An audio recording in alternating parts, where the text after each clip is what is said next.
आदि मंत्र, मूल मंत्र, महामंत्र। अरे महामंत्र का भी महामंत्र, सप्तकोटि महामंत्र है। इस दुनिया में एक महामंत्र नहीं है, 7 करोड़ महामंत्र है। लेकिन कोई मनुष्य 7 करोड़ महामंत्र का जाप करे, जो फल मिले वही फल। जपे पंचाक्षरम, पंचाक्षरम जपे ने सर्व सिद्धि लवे नर।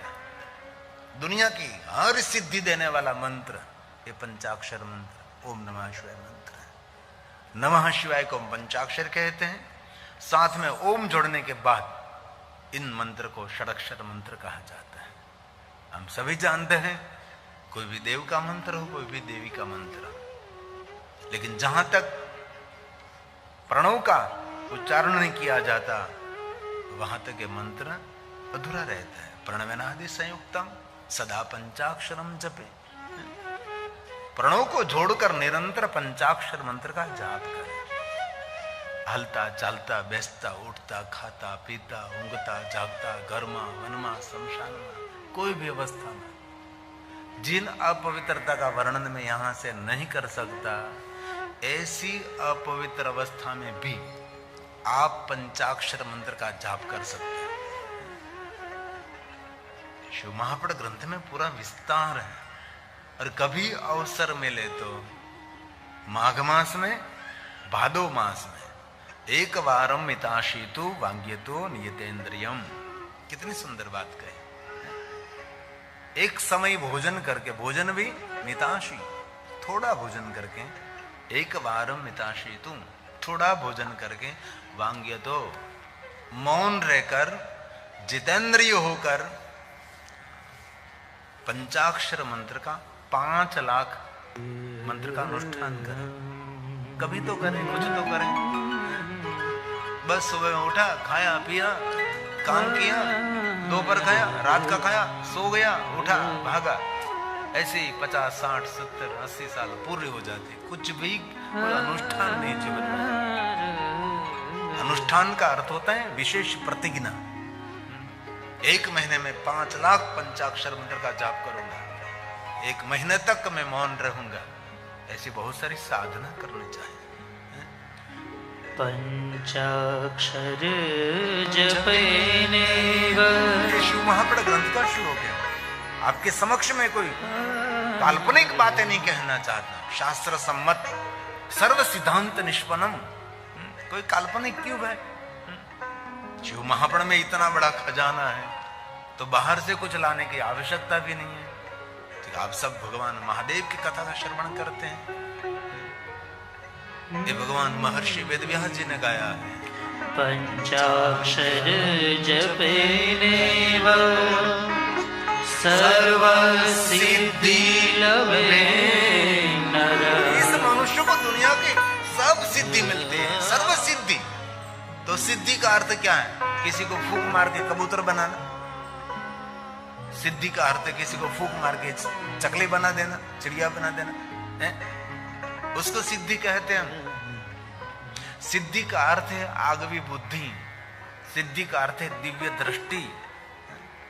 हम लोग सिद्धि को इतनी गलत बात कह रहे हैं। सिद्धि मतलब जादू नहीं, नहीं। सिद्धि का अर्थ है दिव्यता से भरी हुई, सकारात्मक ऊर्जा से भरी हुई आपकी बुद्धि। इसलिए कहा सर्व सिद्धि लवेन। कोई भी क्षेत्र में उसका चित्त, उसकी बुद्धि काम करते हैं। कोई भी क्षेत्र उनसे दूर नहीं रहता, उसको सिद्धि कहा। बहुत सारे ऐसे लोग हैं, कुछ भी काम सौंपो परिपूर्ण है, सभी बातों पर उनका पूरा निरीक्षण रहता है, उसको कहते सिद्धि। वो कहां से मिलेगी? तो कहा पंचाक्षर मंत्र के जाप करने से। एक भगवान महर्षि वेदव्यास जी का वचन है। प्रणवे नादि संयुक्तम सदा पंचाक्षरं जपे सदा पंचाक्षरं जपे। निरंतर पंचाक्षर मंत्र का जाप करें कोई भी व्यक्ति। और दूसरी बात है, कोई भी ग्रहों की पीड़ा है, बहुत लोग ग्रहों से पीड़ित रहते हैं, इसलिए इस ग्रह के नाम का नंग भी पहनते हैं। कोई अंगुली खाली नहीं होती, सभी ग्रहों के नंग पहनना चाहिए जो ग्रह से पीड़ित है। इस ग्रह को शांत करने के लिए इस ग्रह के मंत्र का जाप करना पड़ता है, लेकिन ये मंत्र सभी कठिन रहते हैं, हम नहीं कर सकते। इसलिए हमारे जो आचार्य है उनको हम कहते हैं कि इस मंत्र का जाप कर दीजिए। तो हमारे लिए, हमारे कुल गौर कुलाचार्य हमारे लिए वो मंत्र जाप करते हैं। और आप ऐसा नहीं कर सकते तो कोई भी ग्रह की पीड़ा है, इस ग्रह को शांत करने के लिए इस ग्रह के मंत्र के बदले में आप पंचाक्षर मंत्र का जाप कर सकते हैं। और मैं दिल से भरोसा के साथ कहता हूं, जो निरंतर पंचाक्षर मंत्र का जाप करते हैं उनके जीवन में कोई ग्रह पीड़ा नहीं रहती, कोई ग्रहों की वेदना नहीं रहती। ये सब कुछ किसको पीड़ा देता है?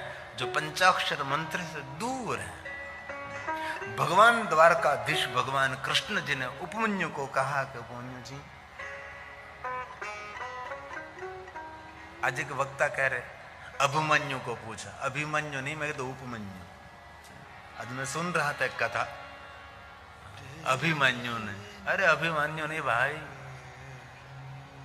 उपमन्यु। उनके चरणों में बैठकर कृष्ण जी ने पूछा था कि हे ऋषिवर, ऋषियों में श्रेष्ठ, मुझे कुछ ऐसा मार्गदर्शन कर दिए कि मैं किस मंत्र का आश्रय करूं। तब उपमन्यु ऋषि ने कहा कि हे द्वारकाधीश, अब पंचाक्षर मंत्र का ही आश्रय करें। उनकी सिवा कहीं दूर जाने की जरूर नहीं है। और सदाचार विहीनस्य, जिनमें कोई सदाचार नहीं, कोई आचार विचार नहीं, वो भी पंचाक्षर मंत्र का जाप करता है तो उनको भी सब पीड़ाओं से मुक्त कर सकता है। ऐसा भी कहा नहीं कि एक स्थान पर बैठ के करिए, हलता चलता बेचता उठता खाता पीता ऊँगता जागता कोई भी स्थिति में अनुभव तो करें थोड़े दिन के लिए। जीवाग्रे वर्तते तस्य सफलम जीवितम, बस मेरी जीवा पर निरंतर ओम नमः शिवाय, ओम नमः शिवाय, ओम नमः शिवाय। एक ओम नमः शिवाय मंत्र का जाप करने से विश्व में जितने मंत्र हैं सभी मंत्रों का जाप इस पंचाक्षर मंत्र से मिलता है। कैसे? तो कि एक शिवलिंग की पूजा करने से विश्व में सभी देवी देवताओं की पूजा अर्चन का फल एक शिवलिंग की पूजा से मिलता है। आलयम सर्वदेवानाम तस्मा लिंग मुच्यते।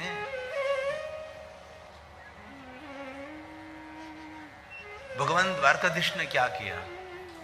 यही काम किया, महादेव की उपासना की, भगवान महादेव को अभिषेक किया, भगवान शिव जी का अर्चन किया, पूजन किया। 5 पांडवों को शिव भक्ति का मार्गदर्शन निरंतर द्वारकाधीश करते रहे। और 5 पांडव जहां जहां गए वहां वहां अपने करकमलों के द्वारा भगवान महादेव के लिंगों की स्थापना की। इसलिए पांडव कालीन लिंग बहुत है। 5 पांडवों ने बहुत लिंगों की स्थापना की। अरे माता कुंती ने अपने करकमलों के द्वारा बहुत सारे शिवलिंगों का स्थापन किया। भगवान द्वारकाधीश भगवान कृष्ण जी महादेव का अभिषेक करते रहते हैं। इस कृष्ण को मानने वाले शिव से दूर रहते हैं तो कितनी बुरी बात है। उनके लिए तो नरक का द्वार ही समझो और कुछ भी नहीं है। जिन इष्ट का आराधन करते, आपकी भक्ति पतिव्रता है, लेकिन पतिव्रता नारी किसको कहते हैं?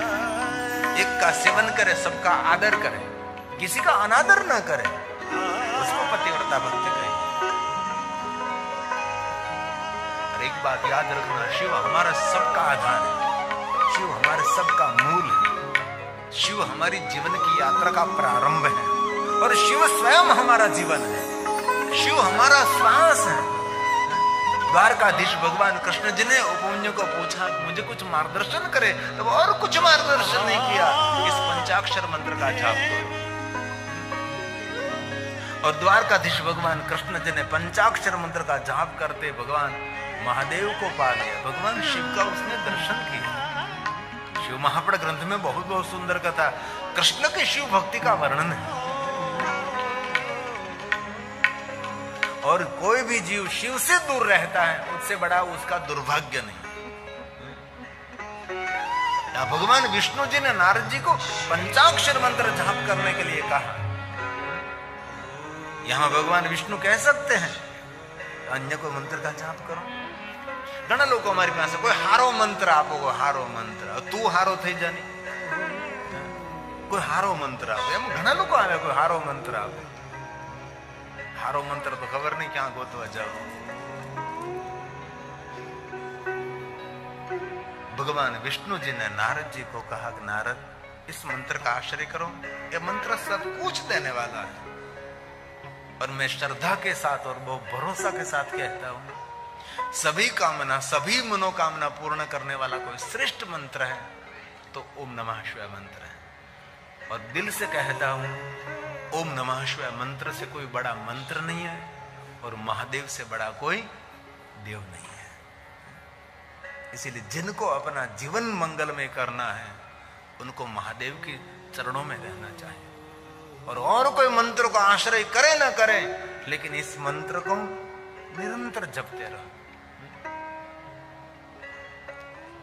मैं सबको श्लोकात्मक आप तो दिखा सकता हूं, और राम जी ने एक ही मंत्र का आश्रय किया है। राम जी ने और कोई मंत्र का आश्रय नहीं किया।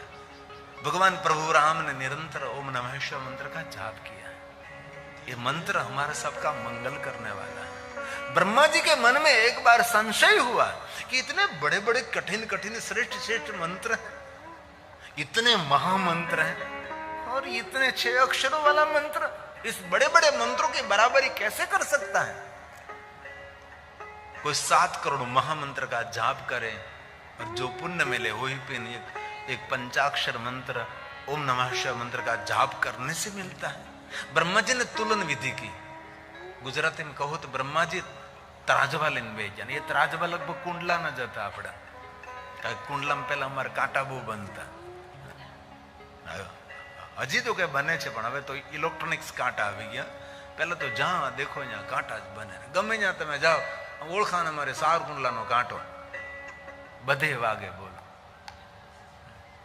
બધી કોઈ પણ કાંટા એટલે માપતોલના કાંટાની વાત કહું, બધી જગ્યાએ।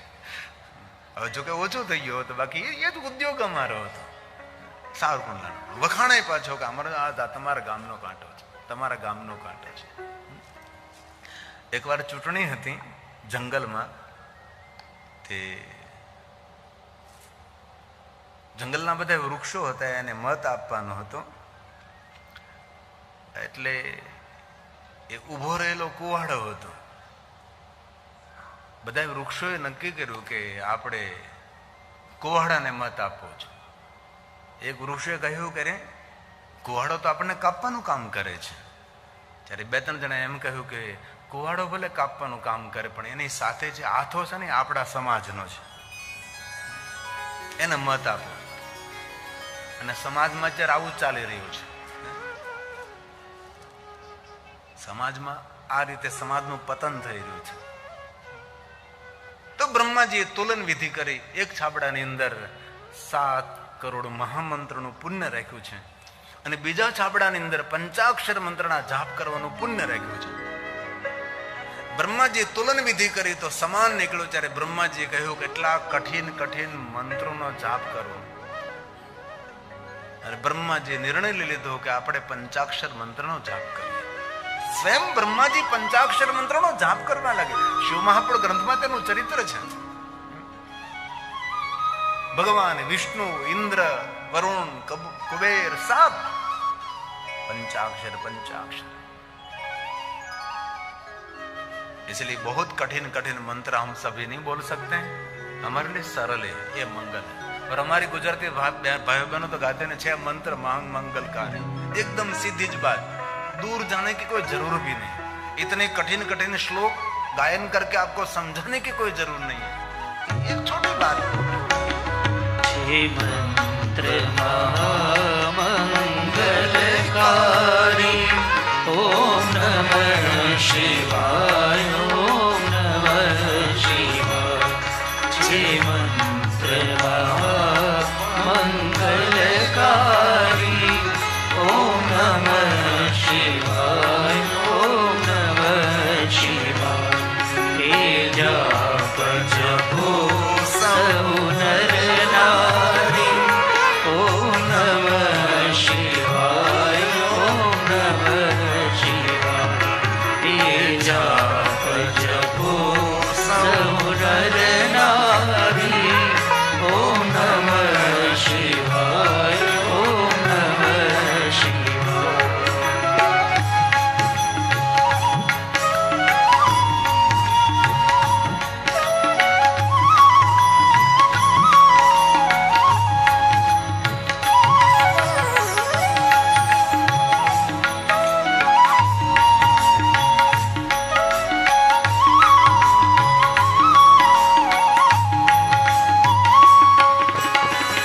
महादेव की पूजा के लिए अलग अलग मंत्र, स्तोत्र, स्तुति आपको कुछ भी कंठस्थ नहीं है, तो भगवान शिव की पूजा के लिए आप पंचाक्षर मंत्र बोलकर भगवान महादेव की पूर्ण पूजा कर सकते हैं।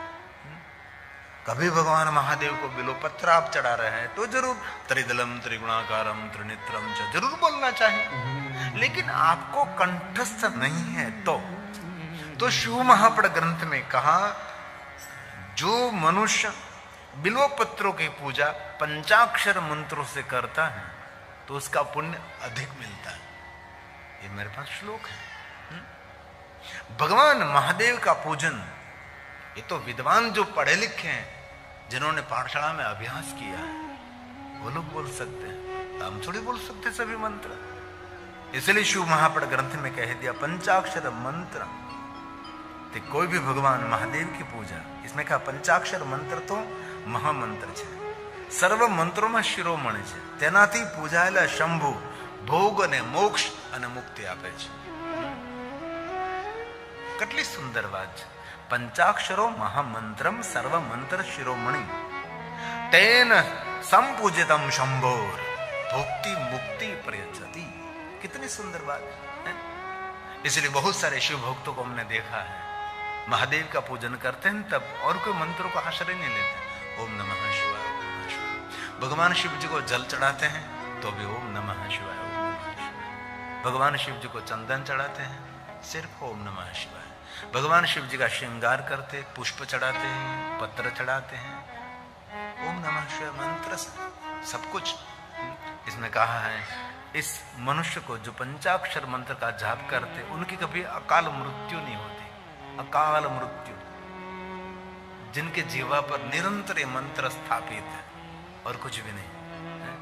इसलिए गाड़ी चलाते चलाते, टू व्हील चलाते चलाते, कोई काम करते करते जीवने हूं काम होए, आप કરી શકો છો, અનુભવ તો કરજો। 7 દિવસમાં દુનિયા બદલવા લાગે। હજી હું 7 દિવસ તો અહીં છું, હજી તો કથાના આપણા 2 દિવસ ગયા છે, પણ એવું નથી લાગતું કે આપણે ભલે કોઈની માનસિકતા, બાકી આપણને તો એનું એ જ લાગે છે, જ્યાં તે કથા કરતા અહીંયા કથી માનસિકતા બનાવવી પડે। અનુભવ તો કરો, વિચારોમાં, વ્યવહારમાં કઈ ને કઈ બદલાવ દેખાશે। આ શિવ महापड़ ग्रंथना બધા શ્લોક છે। इसमें कहा है, इस व्रत बाजपना मतलब जिनको संतान नहीं है उनको संतान भी दे सकता है, और संपत्ति को दे सकता है, और विपत्ति को दूर कर सकता है, और संपत्ति की वृद्धि भी कर सकता है। ना काल मरणम तस्य, ये पंचाक्षर मंत्र में अद्भुत शक्ति है। विद्यार्थे लभते विद्याधनार्थे लभते धनम, पुत्रार्थे लभते पुत्रान्, मोक्षार्थे लभते गति। जिनके मन में जो कामना है ये मंत्र पूर्ण कर सकता है। इतना सामर्थ्य इस पंचाक्षर मंत्र में है, ओम नमः शिवाय मंत्र में। और एक बात कहूं, सभी मंत्र को सदगुरु के मुख से ग्रहण करना पड़ता है, लेकिन आपने इस पंचाक्षर मंत्र को सदगुरु के मुख से ग्रहण नहीं किया है तो भी मंत्र का जाप कर सकते हैं। और एक दूसरी बात, ये मंत्र कभी विपरीत फल नहीं देता, ये मंत्र हमेशा सुखद फल देने वाला है। ये मंत्र हमेशा सुख देने वाला मंत्र है। ये सभी मेरे पास श्लोक पूरा, सभी श्लोक बोलूं तो बहुत समय निकल जाएगी, इसीलिए आपको समझा रहा हूं। ये मंत्र हमेशा सुख देने वाला है, उल्टा सुल्टा फल नहीं देता। वैसे तो पूरा विज्ञान है, सिर्फ ब्राह्मण शरीर ओम नमः शिवाय मंत्र का जाप कर सकते हैं। हम सब ओम शिवाय नमः, ओम शिवाय नमः। नारी शरीर श्री शिवाय नमः, श्री शिवाय नमः। लेकिन बाद में कह दिया, कोई ब्राह्मण नहीं है, कोई क्षत्रिय नहीं है, कोई वैश्य नहीं है, कोई शूद्र नहीं, और कोई पुरुष भी नहीं और कोई नारी भी नहीं। जातिपणु छोड़ीने आवो रे मैदान। भगवान शिवना दरबार में कौन पुरुष कौन नारी? जीवनी कोई जाति होय કે આ પુરુષનો જીવ છે, આ નારીનો જીવ છે, सबका स्वीकार।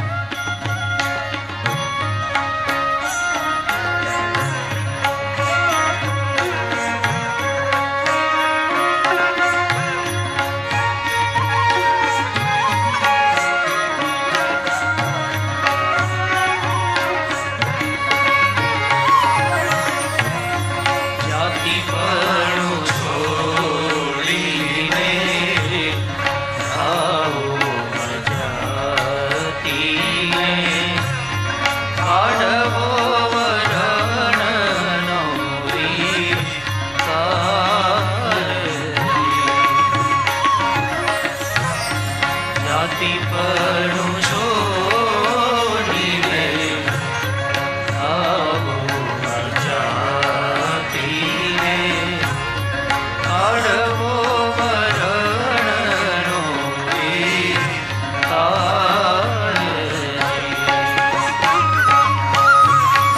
જાતિને વાતી નહીં હરિના દેશ મારે જાતિને ભાતી નહીં હરિના દેશ મારે નિર્માણી થાય નિરધાર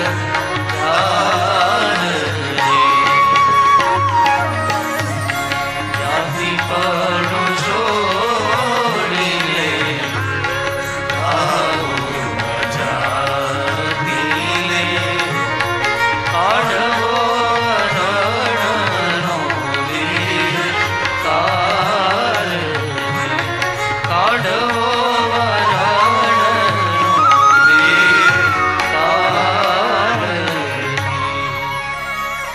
नियम तो बहुत सारे दिखाए, लेकिन बाद में भगवान महर्षि वेद व्यास जी ने कह दिया कोई भी मनुष्य इस मंत्र का जाप कर सकते। पहले तो ऐसा कहा कि पद्मासन लगाकर ही मंत्र का जाप करें। अरे पद्मासन लगाने की क्या बात करें, नीचे बैठ भी नहीं सकता है? बाद में क्या कहा, अर्ध पद्मासन लगाकर, बाद में क्या कहा, पलौठी लगाकर, और अंत में क्या कहा, सुखासन बैठकर मंत्र जाप करें। सुखासन मतलब आपके शरीर को जैसे सुख हो रहा है वैसे बैठकर मंत्र जाप करें। पहले तो ये कहा है कि 40 प्राणायाम करने के बाद ही इस मंत्र का जाप करें। 40 प्राणायाम अनुलोम विलोम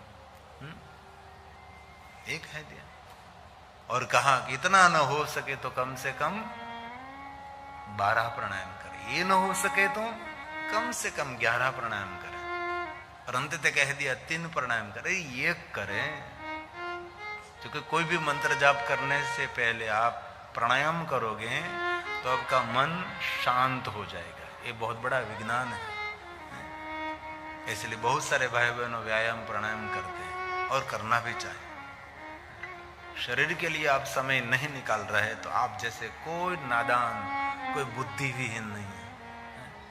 इसलिए थोड़ा सा सुबह में जल्दी उठना चाहिए, बहुत नहीं, थोड़ा सा जल्दी उठ जाए, जल्दी सो जाना चाहिए।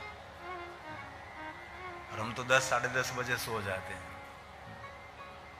यहां भी नींद आ रही है, कभी जागते नहीं, और रात के कार्यक्रम में तो कभी नहीं जाते, क्योंकि आरोग्य सबसे बड़ा धन है। आरोग्य नहीं है तो कुछ भी नहीं। मैंने बहुत विनती की थी, मैं कहती मैं रात में जाग नहीं सकता, और जो रात देरी तक जो जागता रहता है वो जल्दी वृद्ध हो जाएगा, उनकी रोग प्रतिकारक शक्ति धीरे धीरे खत्म हो जाएगी, कभी नहीं। समय पर सोना, समय पर भोजन करना, संयमी नियमी जीवन बनाना, तो आपके पास आरोग्य रहेगा। बाकी आरोग्य एक बार चला गया, धन संपत्ति खर्चते हुए कुछ भी नहीं मिलता। इसलिए आरोग्य हमारा सबसे बड़ा धन है। ऐसे नियम बहुत सारे बताए, लेकिन ये सभी नियम न आपसे हो सके तो आप कोई भी स्थिति में पंचाक्षर मंत्र का जाप करें। लेकिन आप से दृढ़ निर्णय ले लीजिए कि ज्यादा से ज्यादा मैं पंचाक्षर मंत्र का जाप करूं। संताप, उद्वेग, भय सब कुछ दूर दूर। और मैं दिल से कहना चाहता हूं, सप्त ऋषियों की कथा सुने, ये सभी ओम नमः शिवाय मंत्र का जाप करते हैं। राम जी का चरित्र सुने, राम जी पंचाक्षर मंत्र, और द्वारकाधीश कृष्ण, कोई भी कभी इंद्र मिले तो इंद्र को पूछ लीजिए, इंद्र महाराज आपका इष्ट मंत्र, इंद्र महाराज कहेगा मेरा इष्ट मंत्र ओम नमः शिवाय मंत्र है। कभी वरुण मिले, कभी कुबेर मिले, कभी राम मिले, कभी कृष्ण मिले, कभी सप्त ऋषि मिले तो उनको भी पूछ लीजिए आप किस मंत्र का जाप कर रहे हैं। ये सब मिले ना मिले, लेकिन यमराजा तो मिलने वाला ही है। यमराजा को पूछ लीजिए तो यमराजा स्वयं कहेंगे मैं भी पंचाक्षर मंत्र का जाप करता हूं। शिव महापड़ ग्रंथ में यमराजा की शिव भक्ति का वर्णन है। हमने कोरोना काल में जब ऑनलाइन हम कथा करते थे, आप बेटा जो आसन भारी, पिता कृष्ण प्याला भारी, पिता कृष्ण प्याला भारी, थोड़ा बेटा जो आसन भारी, थोड़ा बेटा जो आसन भारी।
ભાંગના ધતુરા ભારી એવું હતું, પણ ભાંગ ધતુરા કાઢ નાખ્યું, પીધા વિષના પ્યાલા ભારી.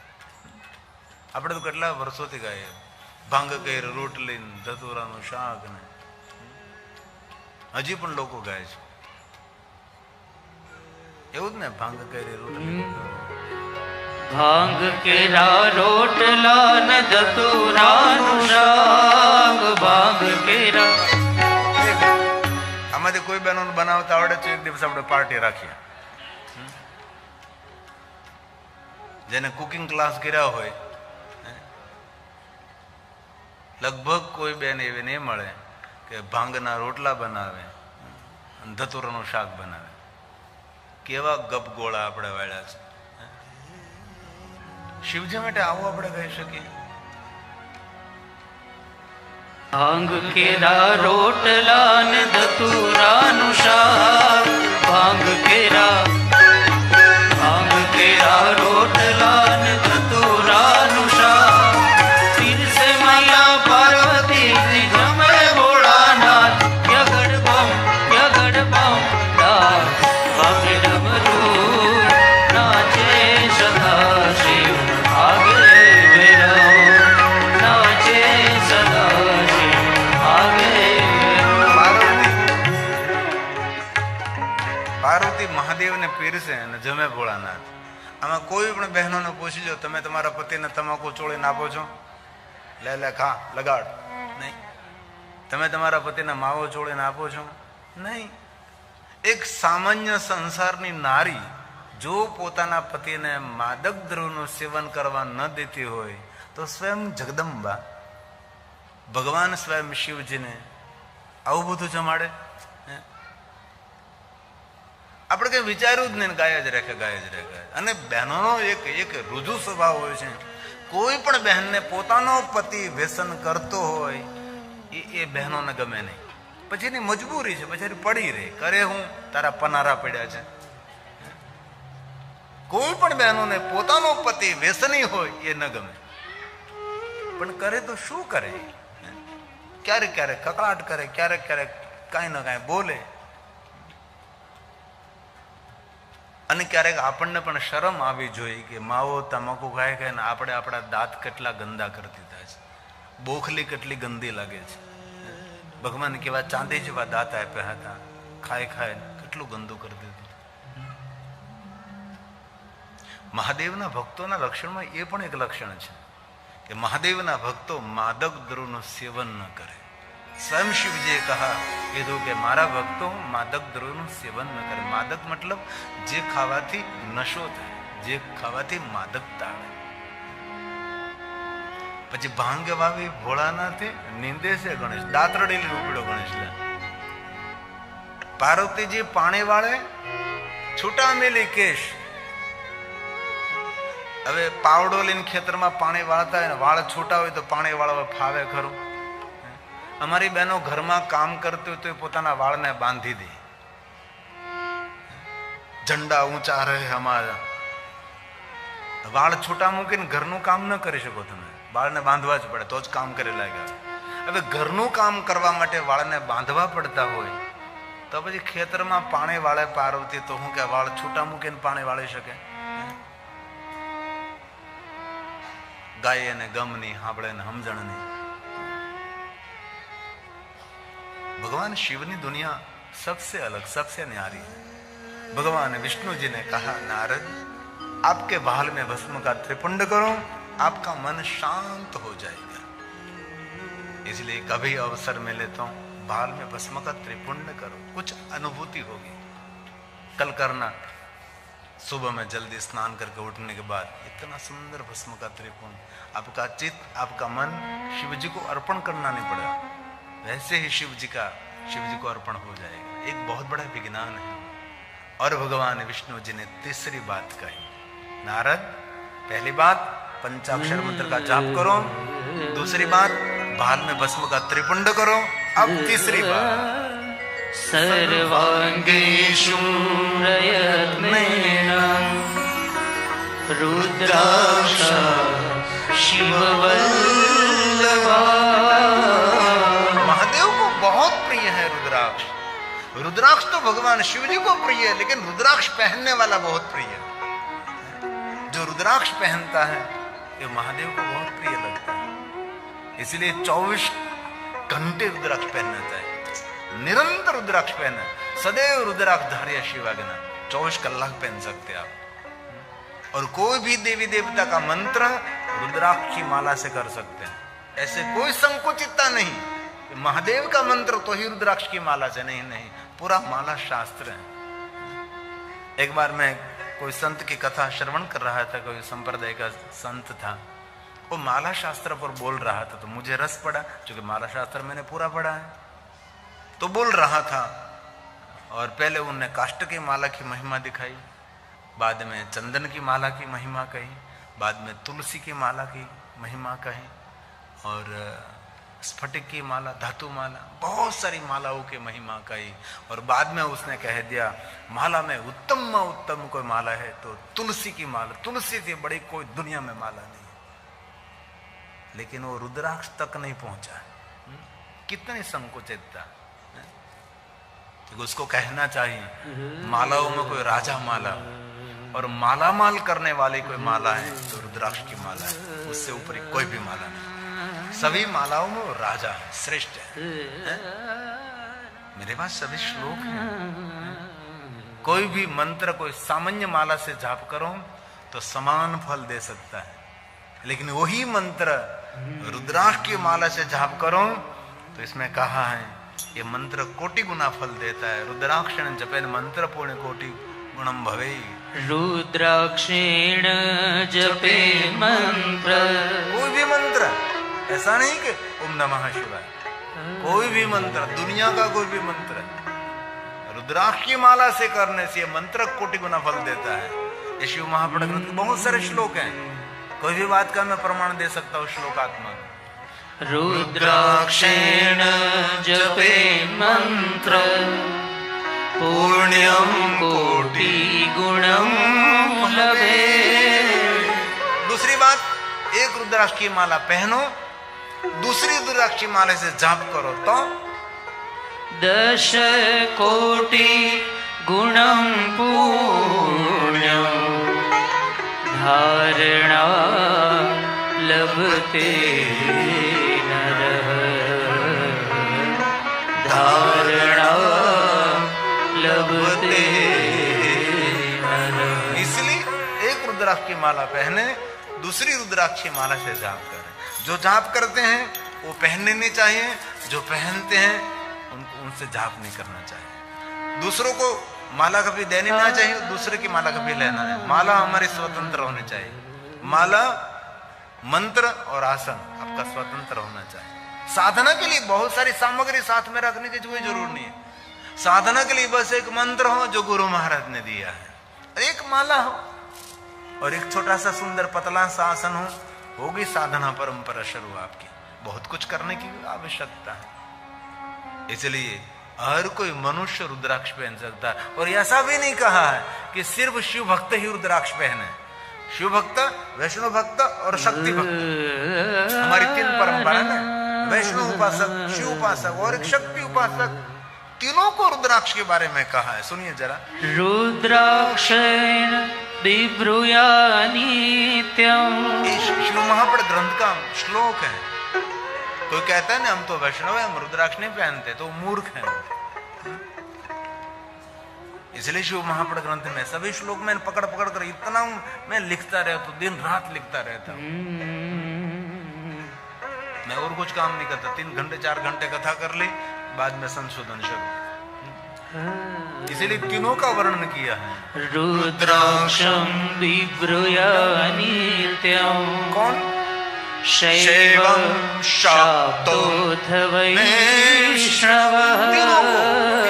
तीनों को रुद्राक्षं बिभ्रूया नित्यं, शैवः शाक्तोऽथ वैष्णवः। तीनों को रुद्राक्ष पहनना चाहिए।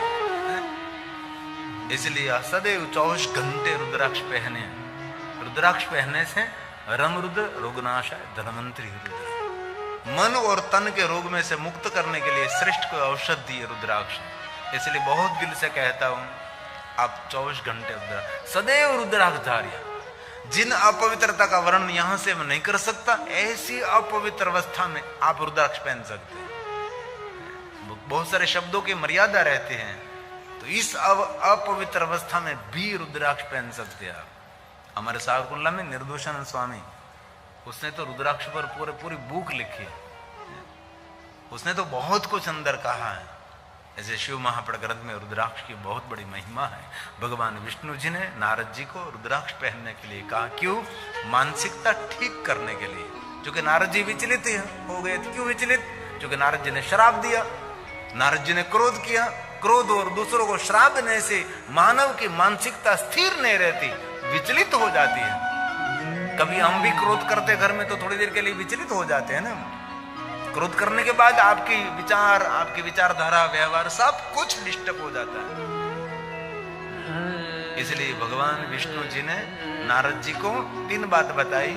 पंचाक्षर मंत्र का जाप करो, बाल में भस्म का त्रिपुंड करो और रुद्राक्ष को धारण करिए। तापत्रय हरम, आदि व्याधि उपाधि में से मुक्ति देने वाला है ये 3 वस्तु। इसलिए बहुत हृदय से मैं प्रार्थना करता हूं, भाइयों बहनों वडीलो बाळको સૌને रुद्राक्ष પહેરો। 24 કલાક પહેરી શકાય, આપણી રક્ષા કરે છે। અને પંચાક્ષર મંત્રનો જાપ કરવો, ભાલમાં ભસ્મનો ત્રિપુંડ કરવું અથવા ભસ્મની બિંદી કરવી। તો ચાલો 11 વાગી ગયા, ઘરે જઈને હુઈ જાય।